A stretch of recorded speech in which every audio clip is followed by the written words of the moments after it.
وأشهد أن محمدا عبده ورسوله. Amma ba'du. Puji serta syukur marilah kita panjatkan kepada Allah Subhanahu wa taala. Yang mana sampai saat ini masih memberikan kepada kita berbagai macam nikmat-nikmatnya, terutama nikmat waktu dan kesempatan. Dan juga Allah Subhanahu wa taala masih memberikan kepada kita hidayah, yaitu bahwasanya kita masih dapat beribadah kepada Allah Subhanahu wa taala. Alangkah ruginya apabila seseorang sudah tidak beribadah kepada Allah Subhanahu wa taala. Tentu ia akan menjadi seorang yang rugi, terutama nanti di yaumil akhir. Lalu sampai kapan kita semestinya beribadah kepada Allah Subhanahu wa taala? Tentunya kita beribadah kepada Allah Subhanahu wa taala sampai kematian menjemput kita. Wa'bud rabbaka hatta ya'tiyakal yaqin. Wa'bud rabbaka, dan sembahlah Tuhan atau beribadahlah kepada Allah Subhanahu wa taala hatta ya'tiyakal yaqin, sehingga datang waktu yang yakin, yaitu waktu yang sudah pasti, yang mana semua manusia akan menemui. Hadirin wa rahmatullah. Setelah kita mengetahui bahwa Allah Subhanahu wa taala menurunkan kita ke dunia ini adalah untuk beribadah kepada Allah Subhanahu wa taala, maka Allah Subhanahu wa taala mengutus para nabi dan rasulnya, yaitu untuk mentauhidkan Allah Subhanahu wa taala. Wa ma arsalna min qablika min rasulin illa nuhi ilaihi annahu la ilaha illa anta. Wa ma arsalna min qablika min rasulin, dan tidaklah kami mengutus engkau Muhammad sebagai seorang rasul sebelum engkau, ila nuhi ilahi, kecuali kami mewahyukan kepadanya annahu la ilaha illa anta, bahwa sesungguhnya tidak ada Tuhan kecuali aku, fa'budun, maka sembahlah. Allah Subhanahu wa taala mengutus para nabi dan rasul adalah intinya untuk mentauhidkan Allah Subhanahu wa taala, yang mana dan mentauhidkan Allah Subhanahu wa taala adalah merupakan inti dari ibadah kepada Allah Subhanahu wa taala. Apalah artinya apabila seorang beribadah kepada Allah Subhanahu wa taala tapi tidak mentauhidkan Allah Subhanahu wa taala, maka amalan tersebut pasti akan sia-sia. Hadirin wahai muslimin, mengapa Allah Subhanahu wa taala menyuruh manusia untuk pertama kali itu mentauhidkan Allah Subhanahu wa taala? Karena dengan mentauhidkan Allah Subhanahu wa taala sebagai kunci seseorang masuk ke dalam surganya Allah Subhanahu wa taala.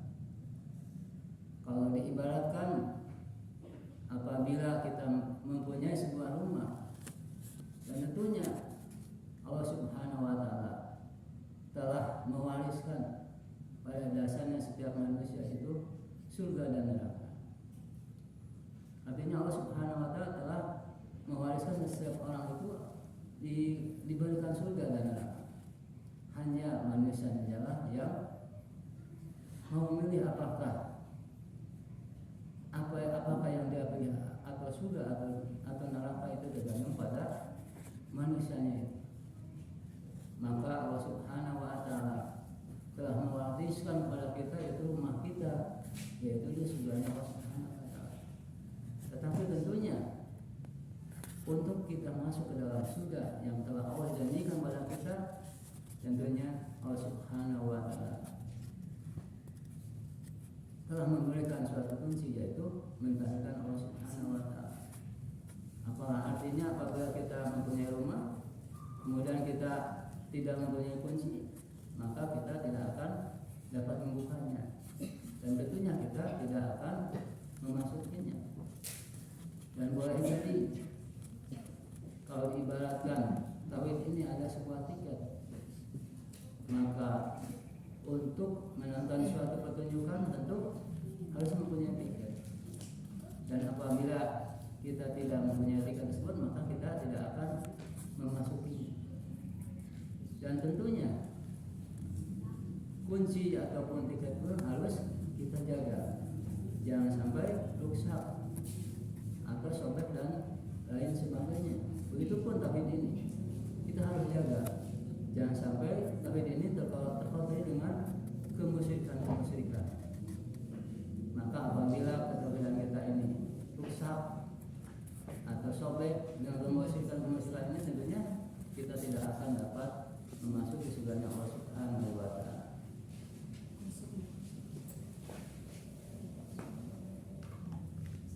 Hadirin wa rahmatullah.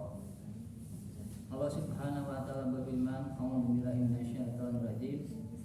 La taj'al ma'allahi akhar." Dan janganlah kalian la taj'al ma'allahi ilahan akhar, dan janganlah kamu menjadikan Tuhan selain Allah. Fataquda madmuman makhdura. Allah Subhanahu wa taala berfirman, la taj'al ma'allahi ilahan. Janganlah engkau menjadikan Tuhan selain daripada Allah Subhanahu wa taala. Fataquda madmuman makhdura, yang menyebabkan kamu terhina dan tidak mendapatkan pertolongan Allah Subhanahu wa taala. Jadi artinya apabila kita memusuhkan Allah Subhanahu wa taala, maka akan kita menjadi orang yang terhina. Yang terhina di sini adalah jauh dari rahmat Allah Subhanahu wa taala, sehingga kita tidak dapat masuk ke dalam surganya Allah Subhanahu wa taala. Begitupun dengan mahdzura, pertolongan Allah Subhanahu wa taala. Yang mana apabila seorang sudah berbuat kemusyrikan, artinya dia telah berbuat sesuatu kedzaliman, yang mana tentunya tidak akan ditolong oleh Allah Subhanahu wa taala. Hadirin wa rahmatullah. Kemudian di dalam hadis riwayat Muslim diterangkan, faqad haramallahu 'alan nar man qala la ilaha illallah. Faqad haramallahu 'alan nar. Sesungguhnya Allah telah mengharamkan neraka man qala la ilaha illallah, bagi siapa yang mengucapkan la ilaha illallah. Artinya sebaliknya, apabila seorang tidak mengucapkan la ilaha illallah, artinya bahwa manusia itu akan masuk ke dalam neraka Allah Subhanahu wa taala. Dan sebaliknya, orang yang mentauhidkan Allah Subhanahu wa taala akan masuk ke dalam surganya Allah Subhanahu wa taala. Tentunya kita tidak hanya mengucapkan kata la ilaha illallah tanpa diikrarkan oleh lisan, kemudian di tasdiqu bi qalbi wa al-qur'an bil akal. Jadi mengucapkan la ilaha illallah itu tidak hanya sebatas kita ucapan saja, tapi perlu diamalkan apa yang dimaksud dengan la ilaha illallah tersebut. Para ulama membagi tiga, yaitu yang dimaksud dengan la ilaha illallah adalah mentauhidkan zatnya Allah Subhanahu wa taala. Kemudian mentauhidkan asmanya Allah Subhanahu wa taala. Kemudian yang ketiga adalah mentauhidkan hukum-hukum Allah Subhanahu wa taala. Mentauhidkan zatnya Allah Subhanahu wa taala, yang mana kita ketahui zat Allah adalah tidak dapat diraba, tidak dapat diterawang, tidak dapat kita ketahui zatnya, tapi kita mengimaninya. bahwa Allah itu ada, dan bentuknya kita tidak mengetahui. Wajah Allah Subhanahu wa Ta'ala kita tidak mengerti, tapi harus diimani dengan keyakinan, tidak bisa diimajinasikan. Bahkan di dalam hadis diterangkan bahwa manusia itu nanti akan melihat wajah Allah itu ketika sudah masuk surganya Allah Subhanahu wa Ta'ala. Dan ada juga yang menerangkan Allah Subhanahu wa Ta'ala itu mempunyai betis atau menyingkapkan betisnya. Saya lupa lagi apa, pernah saya baca bahwa Allah nanti akan menyingkapkan betisnya. Tapi tidak boleh kita artikan betisnya itu seperti manusia dan lain sebagainya. Itu adalah zat Allah yang perlu kita yakini bahwa itu adalah suatu zat yang mana kita tidak bisa mentakwilkan bahwa Allah itu seperti yang lain-lain. Kemudian mentakwilkan asma Allah atau nama-nama Allah, yang mana kita tidak boleh menandingkan misalnya Allah Maha mendengar. Apakah Allah itu mendengar seperti kita? Itu tidak boleh. Tapi kita imani bahwa Allah itu Maha mendengar, Maha memberi, Maha penolong dan lain sebagainya. Kemudian mentakwilkan hukum-hukum Allah. Artinya kita harus taat pada Al-Quran dan Al-Hadis. Artinya apa-apa yang hukum Allah yang diterangkan dalam Al-Quran kita harus mematuhinya. Jangan sampai diibaratkan wah sudah ketinggalan zaman. Tidak demikian. Tapi hukum Allah adalah sesuatu yang mesti kita laksanakan, maupun di dalam hadis-hadis. Bagaimana tata cara kita beribadah kepada Allah Subhanahu wa Ta'ala itu telah diterangkan oleh Rasul kita, yaitu Muhammad SAW. Artinya kita harus taat terhadap apa yang telah diajarkan oleh Allah, oleh Rasulullah SAW. Hadirin wal hadirat rahimahullah.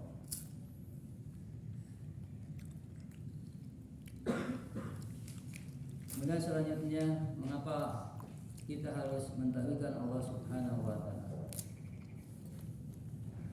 Karena apabila kita tidak mentauhidkan Allah Subhanahu wa Ta'ala, maka itu adalah suatu perbuatan yang mungkar, suatu perbuatan kemusyrikan. Karena kemusyrikan itu dosanya tidak akan diampuni oleh Allah Subhanahu wa Ta'ala. Tetapi Allah Subhanahu wa Ta'ala akan mengampuni dosa yang lain selain syirik atau selain kemusyrikan. Di dalam surat An-Nisa ayat 48 Allah Subhanahu wa Ta'ala, innallaha la yaghfiru an yushraka bihi wa yaghfiru ma duna dzalika liman yasha. Wa man yusyrik billahi faqad iftara isman 'azima. Innallaha la yaghfiru an yushraka bihi. Sesungguhnya Allah itu tidak akan mengampuni dosa musyrik. Wa yaghfiru ma duna dzalika. Allah Subhanahu wa Ta'ala akan mengampuni dosa selain syirik tersebut. Barang siapa faqadita wa may yusyrik billahi faqadita isman 'azima. Barang siapa yang membuat kemusyrikan, maka dia telah berbuat dosa yang besar. Artinya apabila seseorang meninggal dunia kemudian dia masih membawa dosa kemusyrikannya, maka nanti di akhirat dosa kemusyrikan itu tidak akan diampuni. Tetapi dosa-dosa yang lain selain musyrik itu akan diampuni, yaitu dengan terlebih dahulu disiksa di dalam api neraka. Jadi apabila seseorang muslim misalnya masih berbuat kemusyrikan, kemudian dia tidak bertobat tentang kemusyrikan tersebut, maka dosa-dosa lain akan dihapuskan. Tetapi dosa musyrik itu tidak diampuni, sehingga dia akhirnya akan kekal di dalam neraka. Tetapi sebaliknya, apabila seorang muslim yang banyak berdosa tetapi dia tidak berbuat kemusyrikan ketika meninggal dunianya, maka Allah Subhanahu wa taala akan memasukkan dia ke dalam surganya Allah Subhanahu wa taala. Tetapi terlebih dahulu dosa-dosa selain yang musyrik itu diazab terlebih dahulu di dalam api neraka.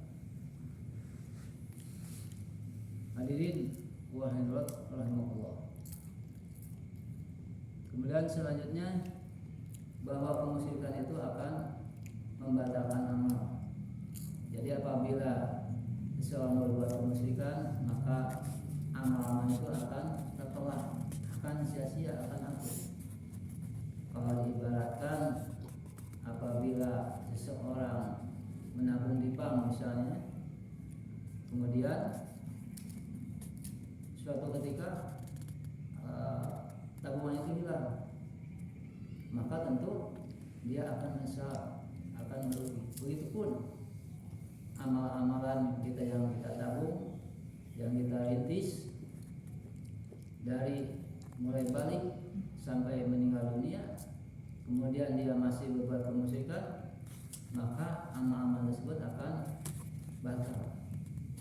Sebagaimana di dalam Al-Quran surat Az-Zumar ayat 65 dan 66, yaitu walaqad uhiya ilaika waladzina min qablika lain asyrakta la yahbatuna amaluka wa la takunanna minal khasirin. Walaqad uhiya ilaika, dan sungguh kami telah mewahyukan kepada engkau Muhammad. Di sini menerangkan Allah Subhanahu wa taala meskipun sepangkat nabi yaitu Rasulullah SAW Muhammad, waladzina min qablika, dan orang-orang sebelum engkau yaitu sebelum Nabi Muhammad SAW diutus, lain asyrakta, apabila memperhitungkan Allah Subhanahu wa taala, saya batona amaluka, maka amal-amalnya itu akan terhapus, akan hilang. Apalagi kita seorang pangkat Rasul pun, seorang pangkat Nabi pun, apabila mensyukurkan Allah Subhanahu wa taala, maka amal-amalnya akan hapus, akan sia-sia. Hadirin wa hadirat rahmatullah. Lalu bagaimana supaya kita terlepas dari kemusyrikan? Tentunya kita harus bertobat sebelum ajal menjemput kita. Jangan sampai kemusyrikan itu kita bawa sampai meninggal dunia. Karena apabila kita sampai meninggal dunia kemudian kemusyrikan masih terbawa oleh kita, maka seperti yang diterangkan pada keterangan tadi, maka dosa kemusyrikan itu tidak akan diampuni, sehingga kita akan kekal di dalam neraka. Adapun syarat tobat adalah yang pertama adalah menyesal. Artinya menyesal bahwa kita telah berbuat kemusyrikan, kemudian meninggalkan perbuatan tersebut. Artinya kita berusaha meninggalkan kemusyrikan. Ada yang berbau kemusyrikan kita tinggalkan, ada acara-acara kemusyrikan kita tinggalkan, ada hiburan-hiburan yang berbau kemusyrikan kita tinggalkan. Kemudian ada seseorang figur melaksanakan kemusyrikan kita tinggalkan, dan lain sebagainya. Kemudian bertekad kuat untuk tidak mengulangi lagi. Bertekad kuat untuk tidak mengulangi lagi, kita harus menghindari kemusyrikan tersebut, sehingga kita tidak istilahnya terbawa lagi untuk berbuat kemusyrikan. Kemudian mengganti dengan amal-amal soleh, karena dosa itu akan terhapus dengan amal-amal soleh. Hadirin wa hadirat rahmatullah. Tentunya syarat taubat diterima Allah oleh Allah Subhanahu wa taala adalah jangan sampai ketika ruh sudah sampai tenggorokan, kita bertobat. Tetapi Allah Subhanahu wa taala akan menerima taubat seseorang sebelum itu sampai ke kerongkongan. Yang mana kita ketahui bahwa Fir'aun di dalam surat Yunus dia mengakui bahwa tidak ada Tuhan selain Allah, tidak ada Tuhan selain Tuhannya Nabi Musa. Tapi sayang, di dalam surat Yunus diterangkan bahwa ruh dari Fir'aun itu sudah sampai tenggorokan, sehingga Allah Subhanahu wa taala tidak menerima taubatnya Fir'aun dan anak buah. Di dalam hadis Tirmidzi dan Ibnu Majah diterangkan bahwa innallaha la yaqbalu taubatan al-abdu ma lam yughargir.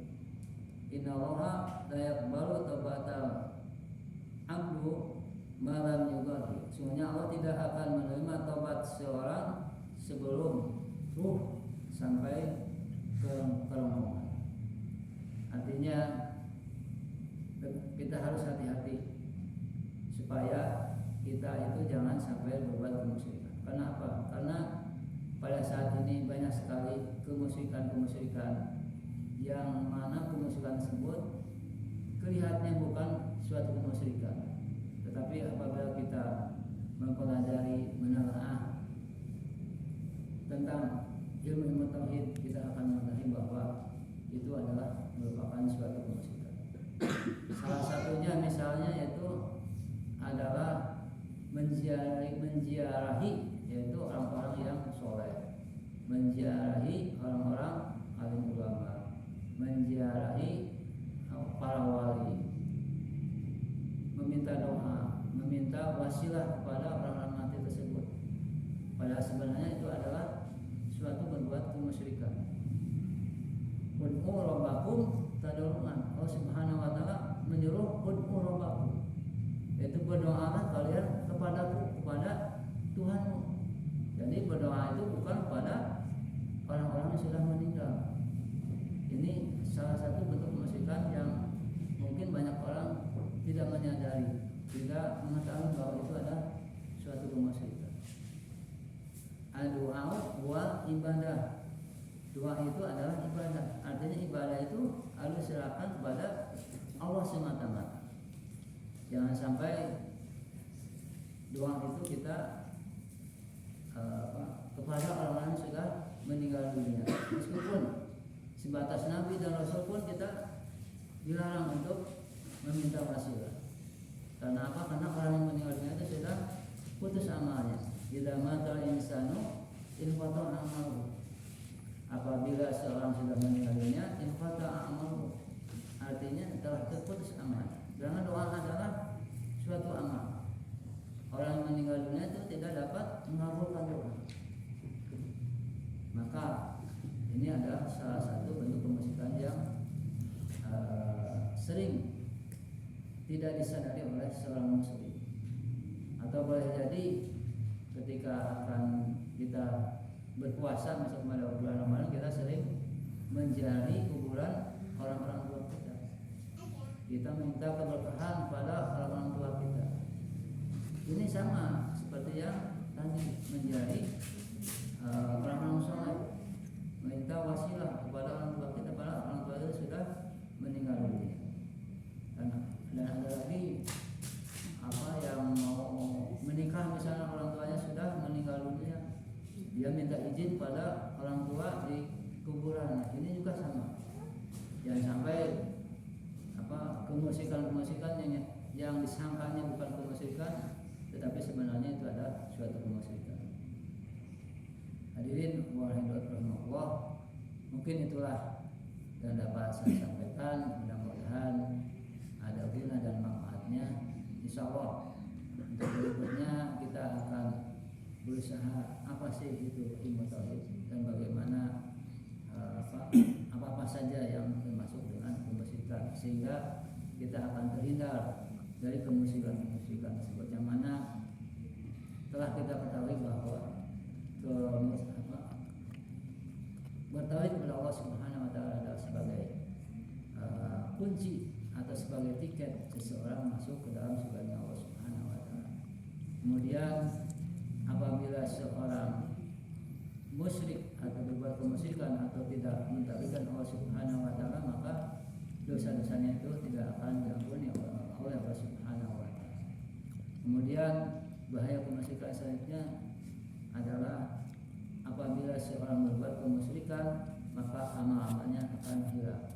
Tentunya ini adalah poin-poin yang harus kita perhatikan. Jangan sampai kita beramal di dunia, menghabiskan waktu, tenaga, biaya dan lain sebagainya, tetapi nanti di dalam akhirat kita akan menjadi orang-orang yang menggigit jarinya. Mungkin itulah yang dapat saya sampaikan. Mudah-mudahan ada guna dan manfaatnya. Mohon maaf apabila ada kesalahan dan kekurangan. Aku berhada wa astagfirullah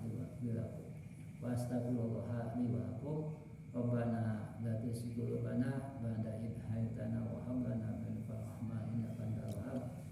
Rabbana zalamna anfusana wa illam taghfir lana wa tarhamna lanakunanna minal khasirin. Rabbana atina fid dunya hasanah wa fil